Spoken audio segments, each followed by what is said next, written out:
আজ থেকে ঠিক 1 বছর আগে আরজি করের মতো নৃশংস ঘটনা শুধুমাত্র পশ্চিমবঙ্গ নয়, গোটা ভারতবর্ষের মানুষকে ব্যথিত করেছিল, সবার মনে একটা গভীর ছাপ ফেলেছিল।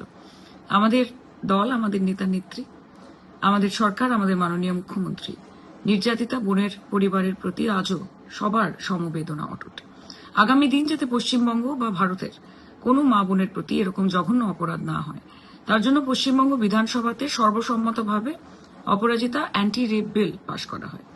কিন্তু অযৌক্তিক এবং তুচ্ছ কিছু কারণ দেখিয়ে এই বিলটিকে ফেরত পাঠিয়ে দেওয়া হয়েছিল। আমরা চেয়েছিলাম যে এই বিলের মাধ্যমে প্রথমত ধর্ষকের কঠিনতম শাস্তি হোক। আমরা চেয়েছিলাম যাতে নিরপেক্ষ এবং কঠোরতম তদন্ত হোক এবং বিচার প্রক্রিয়াকে আরো দ্রুতগামী করার জন্য ফাস্ট ট্র্যাক ট্রায়াল কোর্ট।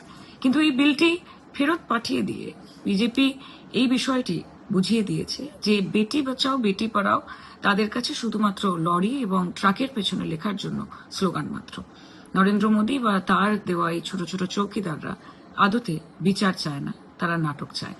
অপরাজিতা অ্যান্টি রেপ বিলের মতো একটি দৃষ্টান্তমূলক বিলকে আটকে দিয়ে বিজেপি বুঝিয়ে দিয়েছে যে তারা চায় ভারতবর্ষের মহিলারা ভয়ে থাকুক, তারা অসুরক্ষিত বোধ করুক এবং ধর্ষকরা গায়ে হাওয়া লাগিয়ে ঘুরে বেড়াক। এটাই বিজেপির দ্বিচারিতা, এটাই বিজেপির আসল চরিত্র।